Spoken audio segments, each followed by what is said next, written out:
Bonjour et bienvenue à cette séance concernant la comptabilité. Dans cette séance, nous allons nous intéresser à la base de la comptabilité. En fait, peut-être une question qu'on ne pose jamais. Avant de faire des opérations comptables, des analyses comptables, des analyses financières, du contrôle de gestion, que sais-je, ce serait intéressant de s'intéresser à la comptabilité. Qu'est-ce que la comptabilité? Dans cette séance, je vais essayer de répondre à 3 questions. La première question, qu'est-ce que la comptabilité? La comptabilité, c'est quoi?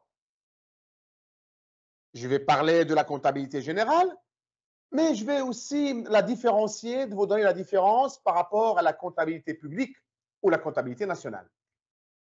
Mais le cœur de notre sujet, c'est bien la comptabilité générale. Deuxième question, à quoi sert la comptabilité? Et troisième question, nous allons essayer de répondre à la question suivante. Quels sont les objectifs de la comptabilité? Et nous allons commencer tout de suite par la première question. Qu'est-ce que la comptabilité? C'est quoi la comptabilité? Alors, il faut savoir que la comptabilité, ça ne date pas d'aujourd'hui, hein. Depuis que l'être humain existe, il a toujours pris des notes de toutes les opérations qu'il effectue dans la vie courante. Mais aujourd'hui, c'est quoi la comptabilité? La comptabilité est un système d'organisation des données financières d'une entreprise.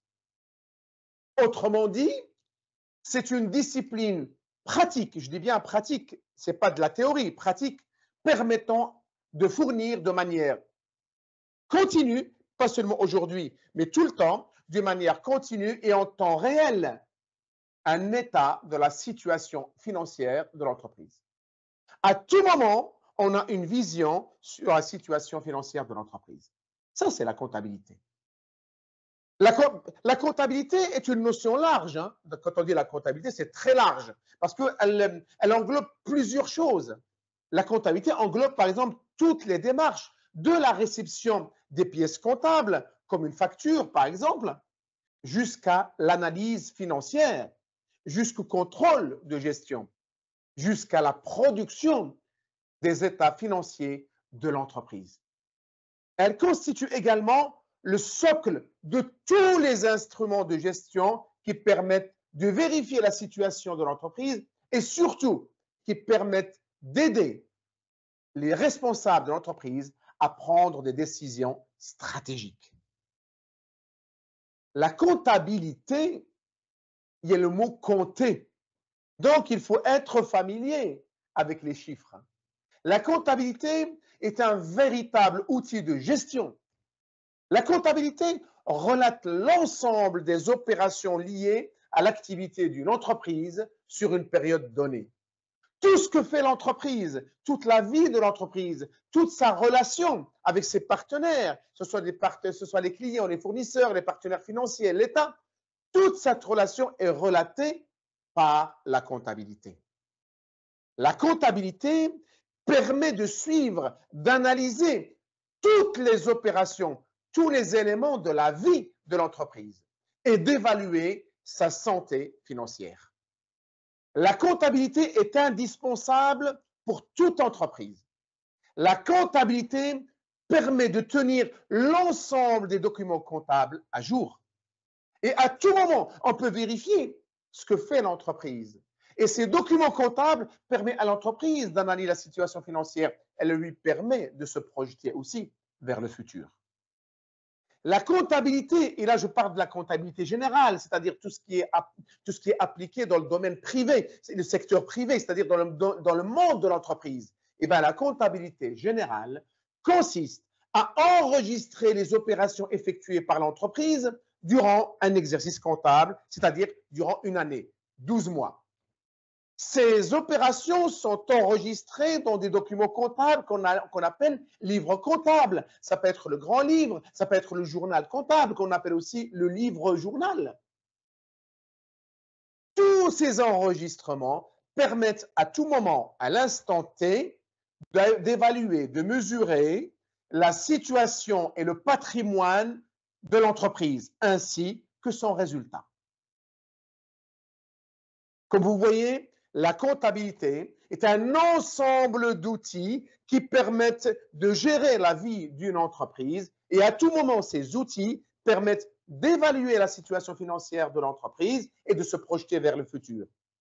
La comptabilité n'est pas une option.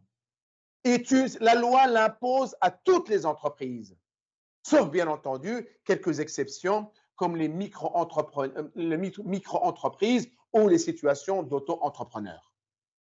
Là, je vous parlais de la comptabilité générale, comme vous avez compris, c'est-à-dire la comptabilité appliquée aux entreprises. C'est ce qui se fait en général dans le monde de l'entreprise.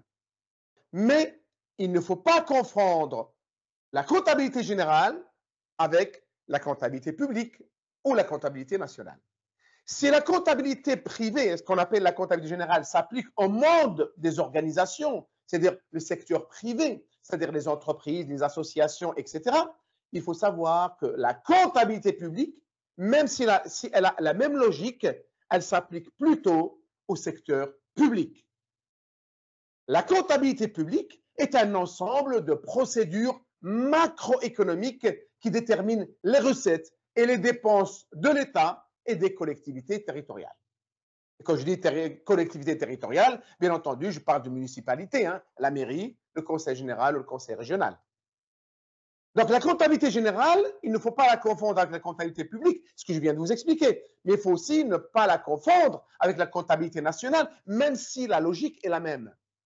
Parce que la comptabilité nationale, c'est un outil indispensable pour évaluer l'économie de la nation, l'économie d'un pays. La comptabilité nationale a pour but de schématiser l'activité économique d'un pays durant une période précise, généralement durant une année.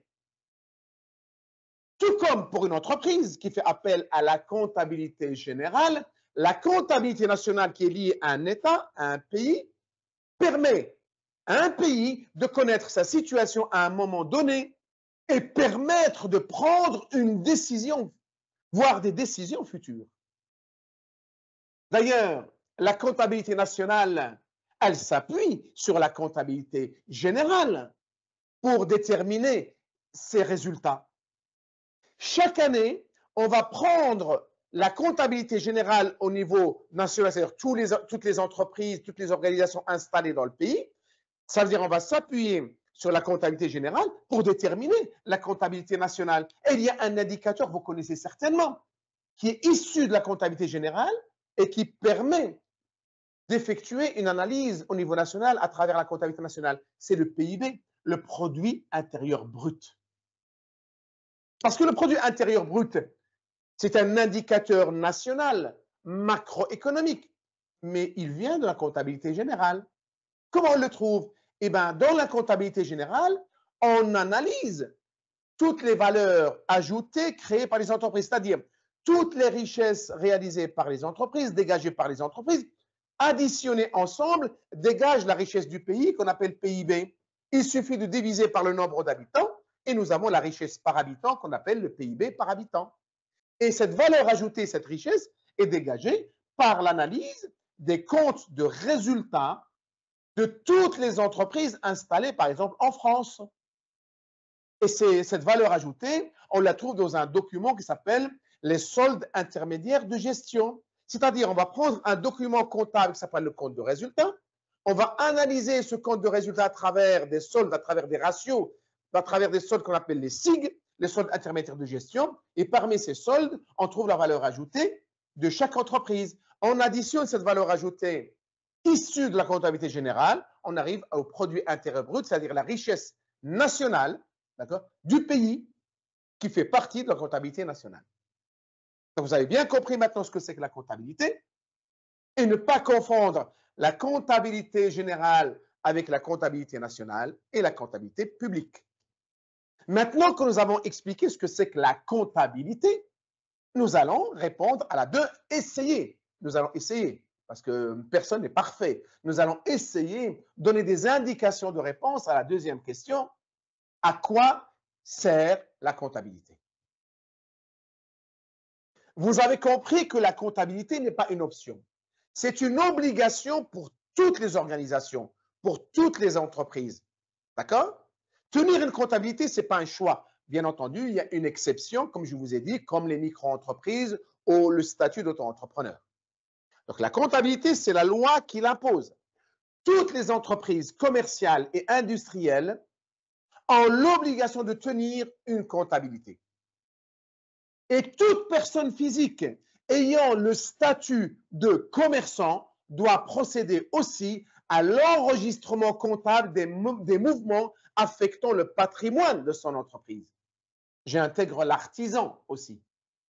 Ces mouvements sont enregistrés d'une manière chronologique, c'est-à-dire à partir de début d'exercice en général. Je dis bien en général, ça commence le 1er janvier. Ce n'est pas une obligation, hein, parce qu'un exercice comptable, c'est 12 mois. En général, ça commence le 1er janvier, se termine fin décembre, mais ça peut ne pas commencer le 1er janvier du moment qu'on respecte la période de 12 mois. Mais en général, ça commence le 1er janvier. Et bien que ce soit le commerçant ou l'artisan pour son entreprise individuelle, il doit tenir une comptabilité à jour et d'une manière chronologique. Il faut savoir que la comptabilité est à la fois un outil d'information financière, mais aussi un outil de gestion. Donc, la fonction première de la comptabilité générale est la détermination, la formation et la présentation de documents de synthèse appelés comptes annuels qui se composent du bilan, du compte de résultat et d'une annexe qui complète le bilan et le compte de résultat. D'ailleurs, ces données que je viens de vous dire, on les trouve dans un document, ce que j'appelle l'instrument, le fusil de chasse de toute entreprise. C'est ce qu'on appelle le plan comptable général, le PCG. Il y a tout dans ce document-là. Il y a le bilan, le compte de résultat et les annexes qui accompagnent le bilan et le compte de résultat. Ces documents sont utiles en interne pour l'entreprise, mais aussi obligatoires pour les partenaires de l'entreprise, que ce soit les associés, que ce soit les banquiers, que ce soit les salariés, que ce soit l'État. Donc, la comptabilité joue un rôle d'information obligatoire et indispensable. La comptabilité permet de déterminer la base de nombreux impôts et taxes qui viennent enrichir l'État. C'est la comptabilité qui détermine tout ça. Donc, la comptabilité détermine la base de tous ces calculs d'impôts et taxes dont l'entreprise est redevable, comme la taxe sur la valeur ajoutée, la TVA, l'impôt sur la société, la contribution sur la valeur ajoutée des entreprises, etc., etc., etc. Enfin, la comptabilité, comme donnée d'information, permet à l'État d'effectuer des statistiques au niveau national. Ça lui permet d'analyser sa richesse. Ça lui permet d'analyser les ressources dégagées par les entreprises installées dans le pays. Vous voyez, la comptabilité est un outil d'information financière, que ce soit en interne, vis-à-vis des partenaires et vis-à-vis de l'État. Maintenant, la comptabilité est aussi un outil de gestion. Pourquoi je dis un outil de gestion? Eh bien, la comptabilité comme outil d'analyse, en fait, nous permet d'utiliser les outils du passé pour analyser la situation présente et se projeter vers l'avenir. En fait, c'est la vie de l'entreprise, tout simplement. La comptabilité, par exemple, de gestion, la comptabilité de gestion, elle permet d'analyser la situation de l'entreprise en s'appuyant sur le passé. Ça permet d'analyser la situation financière de l'entreprise. Il suffit de prendre des documents comme le bilan et le compte de résultat et on peut analyser la situation financière. On peut étudier, par exemple, le fonds de roulement, les besoins en fonds de roulement, la trésorerie nette globale, c'est-à-dire, en fait, le patrimoine de l'entreprise, on peut l'analyser d'après le bilan actuel, mais en s'appuyant sur le bilan précédent. Et ça nous permet d'établir un bilan prévisionnel. Ça nous permet aussi d'effectuer une analyse de compte de résultat à travers des soldes intermédiaires de gestion. On peut évaluer le niveau de la marge commerciale, de la valeur ajoutée, de l'excédent brut d'exploitation. On peut aussi évaluer l'évolution du résultat d'exploitation, etc. Ça nous permet aussi de calculer des indicateurs financiers comme la capacité d'autofinancement, qu'on appelle la CAF. Vous voyez, tout cela, la comptabilité le permet en tant qu'outil de gestion financière, en tant qu'outil de gestion tout court. La comptabilité permet d'établir ce qu'on appelle le compte de résultat prévisionnel, le plan de financement prévisionnel, les plans d'investissement. Ça permet aussi de faire de la comptabilité analytique, c'est-à-dire en fait, on va analyser par service, par produit pour déterminer le coût de revient d'un produit ou d'un service et pouvoir déterminer la politique de détermination de prix de vente. Ça permet aussi d'établir la politique, en fait, la politique de positionnement par rapport à la concurrence. Est-ce qu'on veut s'aligner sur la concurrence? Est-ce qu'on veut vendre plus cher, moins cher? Oui, même le marketing dépend de la comptabilité. La comptabilité, en résumé, permet d'établir un tableau de bord qui permet de gérer à l'instant T l'entreprise et se projeter vers l'avenir, vers le futur, à 2, 3, voire 5 ans. C'est-à-dire, la comptabilité permet de prendre des décisions stratégiques, soit au niveau marketing, soit au niveau financier, soit au niveau économique, même juridique. Pourquoi pas? Alors maintenant, notre troisième question. Quels sont les objectifs de la comptabilité? On peut dire qu'il y a une confusion dans les questions. En fait, les réponses que je donne des fois, ils peuvent concerner même la première et la deuxième question. Mais j'ai essayé de distinguer pour ne pas tout mélanger. Alors, les objectifs de la comptabilité, je dirais même qu'est-ce qu'il faut respecter pour que la comptabilité devienne un instrument fiable au service de l'entreprise. Dans tous les pays du monde, il y a un code juridique, ce qu'on appelle un code commercial. Et en France, par exemple, le code du commerce impose que les comptes annuels soient fournis et qu'ils donnent une image fidèle du patrimoine, de la situation financière et du résultat de l'entreprise. C'est la loi qui l'impose. C'est pourquoi la comptabilité est encadrée par des lois, par une loi, je dirais, par une loi et par des principes comptables que toutes les organisations, toutes les entreprises sont appelées à respecter. Faute quoi, elles sont sanctionnées. L'information comptable doit être fiable. Donc, doit réunir de nombreux éléments qui permettent de satisfaire des obligations que la loi impose à toutes les organisations, à toutes les entreprises en France.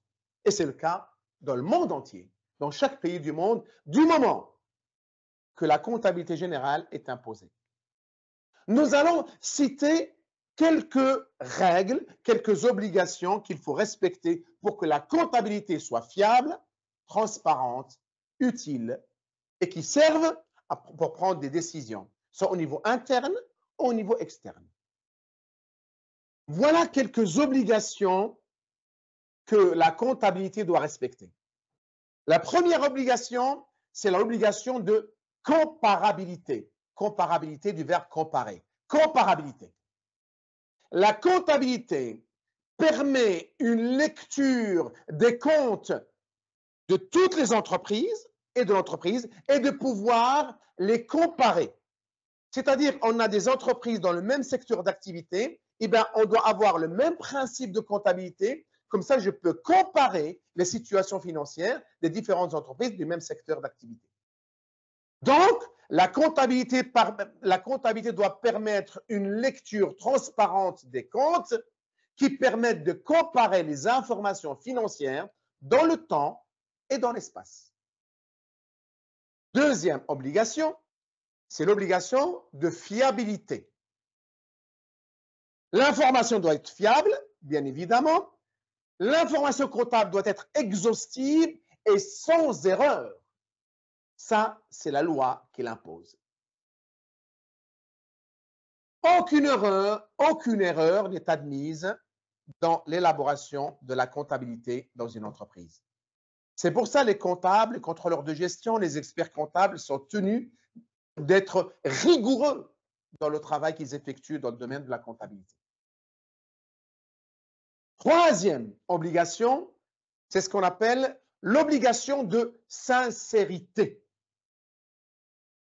La réalité et l'importance des événements enregistrés dans les documents comptables durant un exercice comptable doivent être correctement traduites dans les comptes.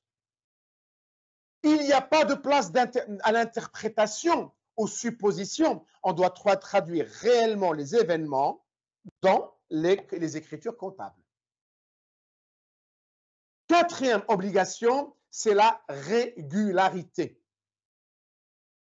Toutes les informations financières et comptables doivent être conformes aux règles et procédures en vigueur.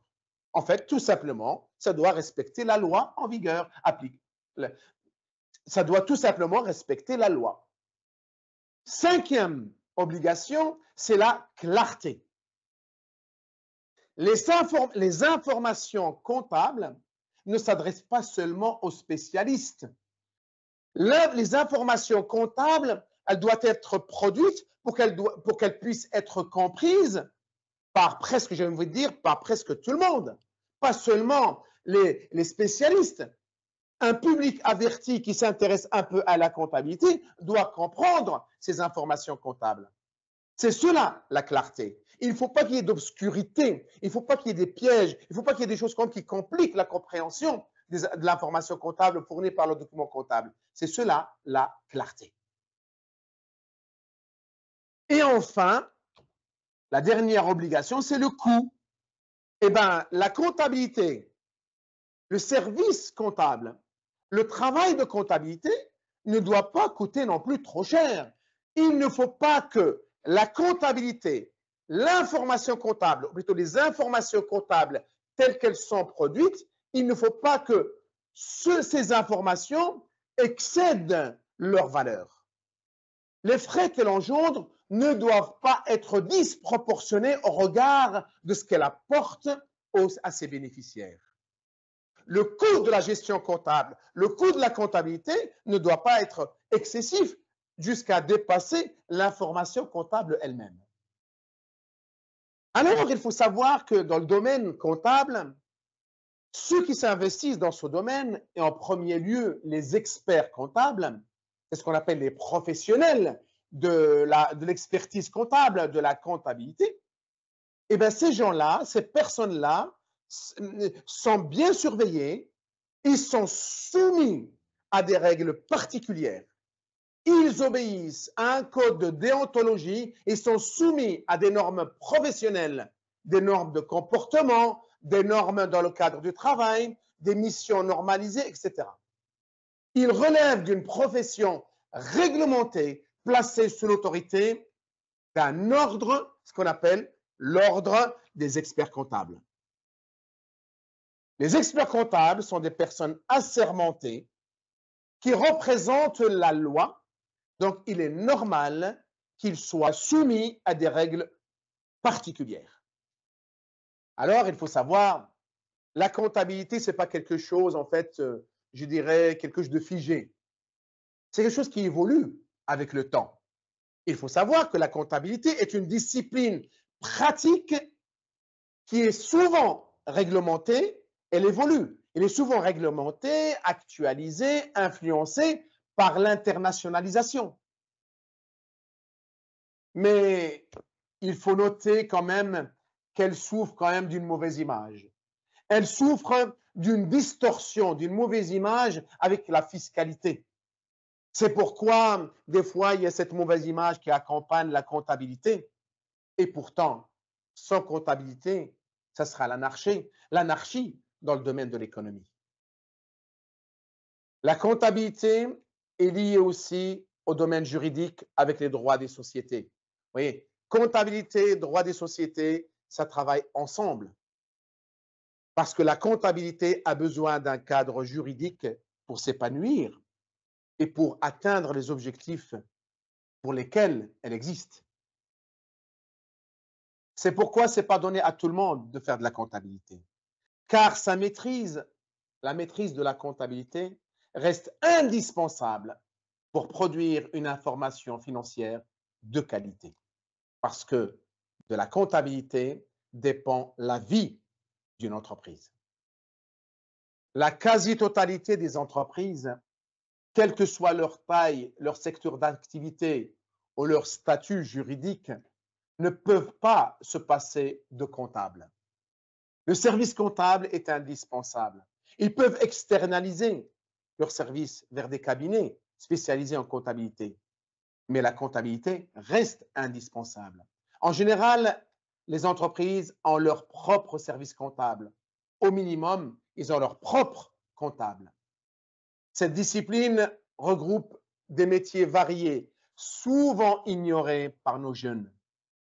On peut trouver des assistants comptables, des secrétaires comptables, des contrôleurs de gestion, des experts comptables, des directeurs administratifs et financiers, des commissaires aux comptes. Oui, il y a tellement de métiers dans le domaine de la comptabilité. Et pourtant, la filière comptabilité ne fait pas trop recette, notamment auprès de nos jeunes. Si vous vous intéressez au secteur de la comptabilité, au domaine de la comptabilité, vous verrez que dans ce domaine-là, il y a un épanouissement personnel parce que on travaille, parce qu'on utilise ses compétences, ses exigences au service des autres, au service du collectif, au service de l'entreprise, de l'environnement et de l'État. La filière comptabilité offre de nombreuses opportunités en termes d'évolution de carrière. Peut-être un jour, je reviendrai sur cette évolution de carrière en faisant des entretiens avec des personnes qui travaillent dans le secteur de la comptabilité. J'espère que cette séance vous apporte un éclairage sur la comptabilité. Qu'est-ce que la comptabilité? À quoi sert la comptabilité? Quels sont les objectifs de la comptabilité? Il ne me reste plus qu'à vous dire bon courage, à très bientôt dans d'autres séances en économie, gestion, comptabilité. Au revoir.